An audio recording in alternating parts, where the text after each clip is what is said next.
Ano po ang sabi ng ating presidente? Ha? Sa Pasko, may makukulong na malalaking isda. Magpapasko na, Pangulo. Ha? Kami ba ay niloloko mo? Binubudol mo na naman kami. Nakangako ka, magpapasko, may mga malalaking isdang makukulong eh.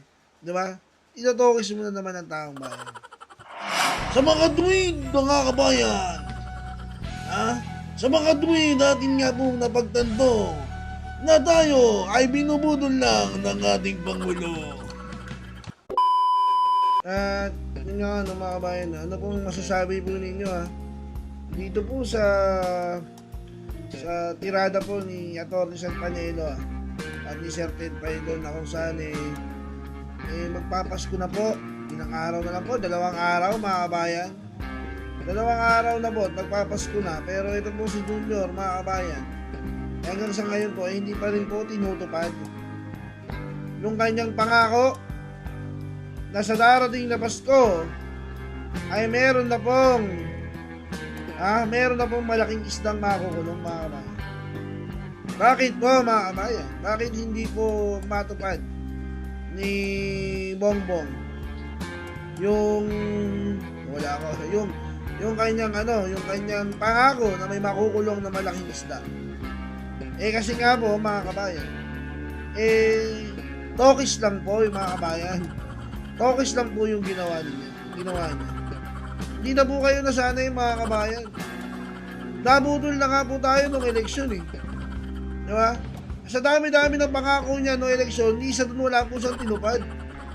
Halimbawa, yung pagpasok ng mga Amerikano, yung EDCA sites na yan, tatanggalin niya daw po para wala pong sagabal sa pakikipagkaibigan natin sa ibang mga bansa. Dahil mas maganda po ang maraming kaibigan. Ano bang ginawa niya? Dinagdagan niya po yung EDCA sites kaya nagalit po ang bansang China. Pinapakailaman niya po yung away ng Taiwan at China. Sabi niya po, pag sinugod daw po ng China yung Taiwan, sasali daw po tayo sa gera. Saan ka ba nakakita ng ganyang utak ng isang presidente na gusto, hindi ka nga kaaway, gusto mo makisali sa away? Pangbubok na pag-iisip yan eh. Ano pa ang hindi ginawa? Ano pa ang pambubudol na sinabi ni Marcos Jr.? Hindi niya daw po papapasukin ng ICC.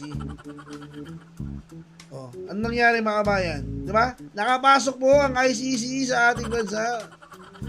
Ano ba ang sinabi niyang hindi niya gagawin? Ipapakuha si Pangulong Rodrigo Duterte at dadalhin sa The Hague, sa ICC. Ano mo nangyari? Siya pa po ang nagpa-deliver mga kabayan. Hindi ba po ba tayo nasasanay sa pambubudol ni Marcos Jr.? Ano po sabi niya? Isusoli niya daw po niya yung 60 billion ng PhilHealth.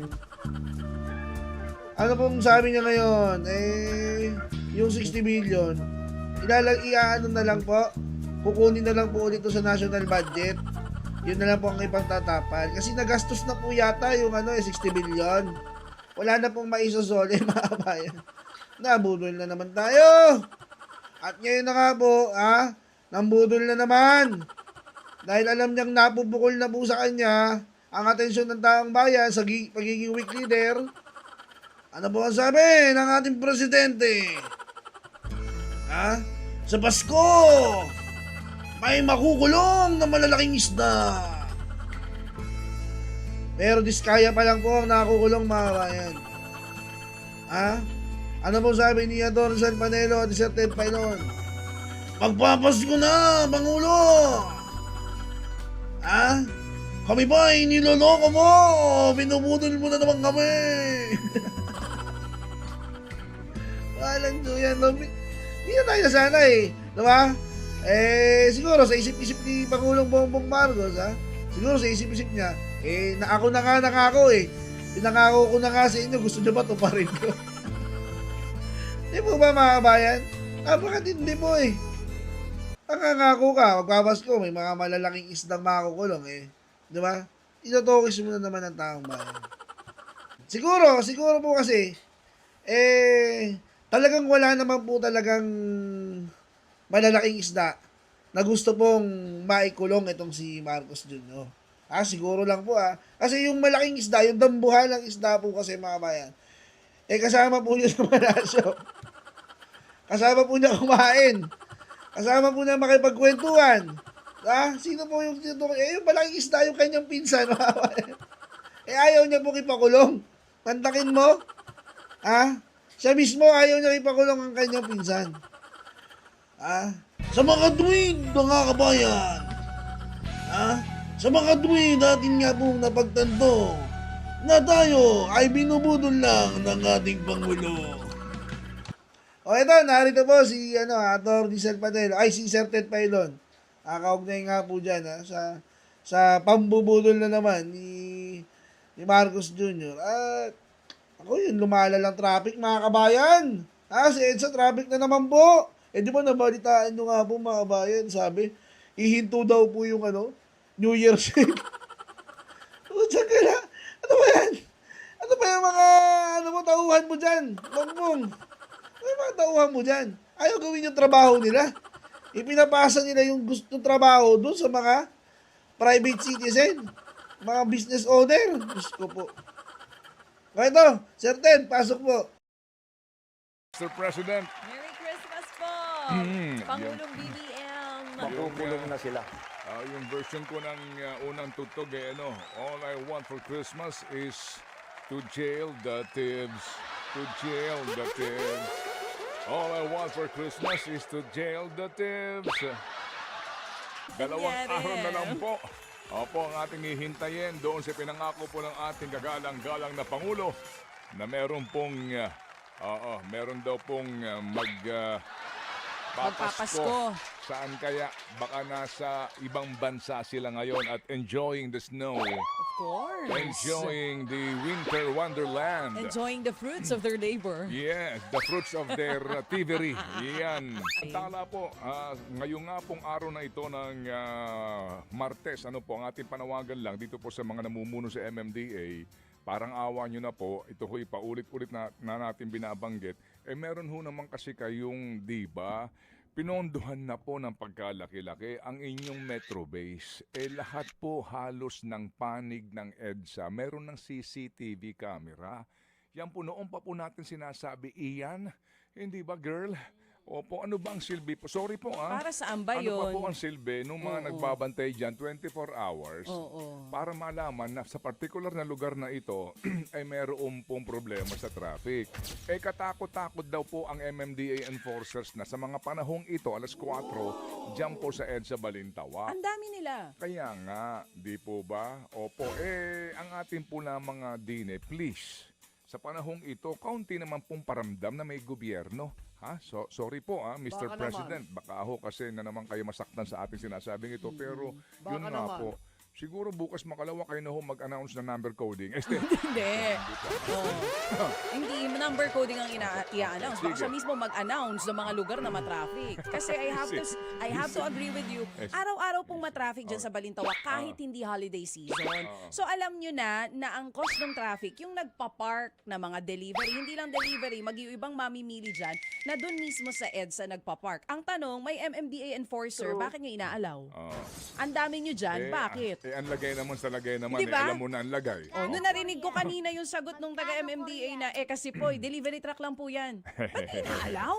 Ang cost ng traffic, Alam aabot mo, na hanggang NLEX. Alam mo girl, bata pa ako sa Metro Manila. Problema bilang na yan. Broadcaster yan na yan Yun sige. lang. Anyway, alam na po nila yan. Kaya, siguro po, baka lang ho pagod si Chairman. Kailan ba ang simula ng mga palabas ng Metro Manila Film Festival? 25. Sa Baka December panay ang 20. preview niya ng mga pelikulang Pilipino. Hindi totoo kasi may mga premiere night ngayon Oo. So baka kasama si chairman sa mga umaattend. Baka Alam nga naman kay napapagod. chairman nyo pa yan ipaproblema. Natural. Siya na nga ang nagpo-problema ng MMFF. Ay, oo nga. Oo.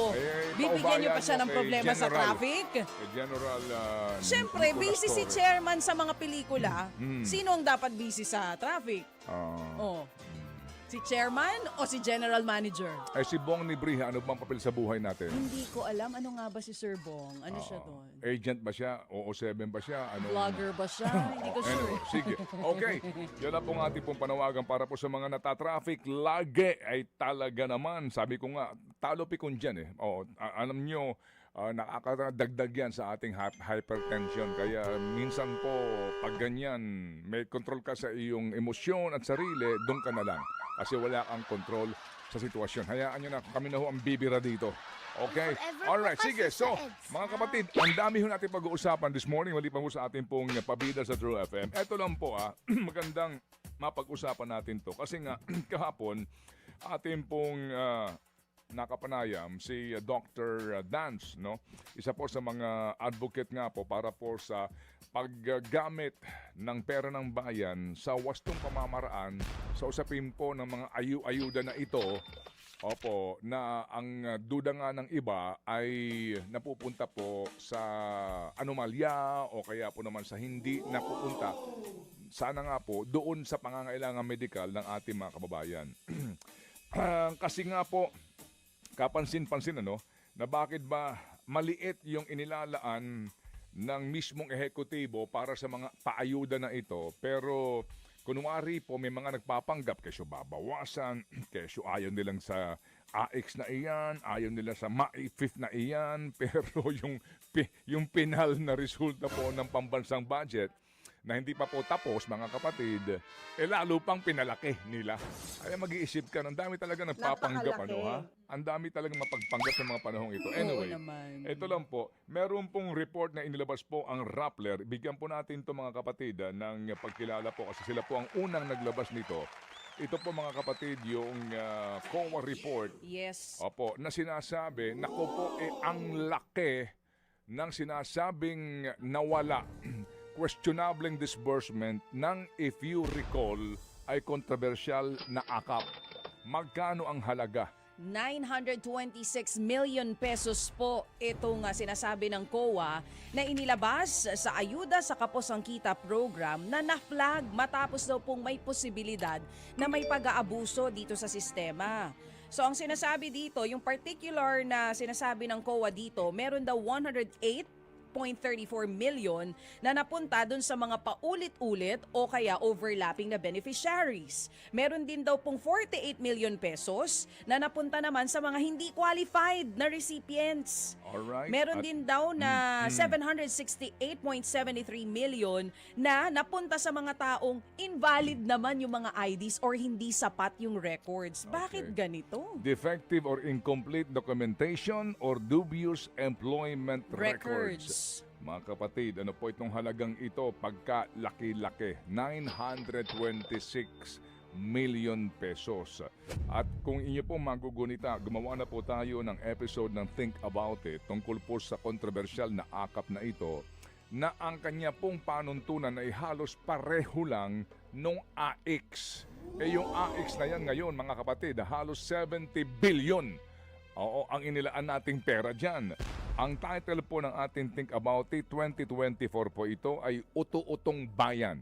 Yan po yan sa ating episode po ng Think About It. Sige, so mamaya po, itong isa sa ating mga pag-uusapan para lang ho natin maintindihan na sa panahong ito, kung hindi ho tayo mag-iingay at hindi ho makikilahok ang taong bayan sa diskusyon tungkol sa ating pambansang budget. Bagamat natapos na po nila yan, at ito na nga po, itinaas nila itong mga paayuda na ito. Ang ating po nilamang dito, una, ito ho ba'y maaari pang habulin na naman po sa Supreme Court para ho questionin kung ito ho ba'y maaaring ituring na soft pork o lump sum appropriation. Pangalawa mga kapatid, ano ho ang paggasta po nito? Mantakin po ninyo. 70 billion pesos para sa AX. Halos 70 billion pesos. AX, that's 63 billion pesos sa BICAM, itong AX na ito. 63 billion pesos. Tapos na ho ang PGH Cancer Institute. At saka yung PGH po Extension Hospital dyan sa Diliman. Sobra-sobra pa itong perang ito. Pero ibibigay ho nila ito dito po sa AX na ito. Kinakailangan po tayong makibahagi sa diskusyon na ito kasi at the end of the day, pera po natin na naman ito na pinaghihirapan natin and yung audit na lalabas pagkatapos na po ito mawaldas. Gaya nga po nitong akap na ito. Okay, sige. Simula pa lang po yan mga kapatid. Oo, nitong nakaraan ang pinagtutuunan natin pansin, yung AIG, baka nakalimutan nyo, may AKA pa. Eh sabi ko nga dati, walang kakabog sa atin bilang ayuda, capital of the world, because you have AIX, AKAP, MAIFIP, at kung ano-ano pa pong mga ayuda programs ng gobyerno. Wala pong question sa ayuda na ang tawag ay for peace. Kasi po yan ay institutional at nahango po talaga sa pag-aaral sa mga karapat-dapat at recorded po ito at maayos po ang disbursement Distribution, dito. oo. Okay, ang question po kasi nga dito sa mga ayudang ito, hindi maitatanggi na itong ginagamit ng gobyerno para umano lang palabasin doon sa masang Pilipino na may ginagawa ang gobyerno. Sorry po, but that is the truth. And the truth hurts. Mga kapatid, alas 6:31 na para po sa mga importante totoong balita. Abangan po sa aming pagbabalik. News 5! True FM.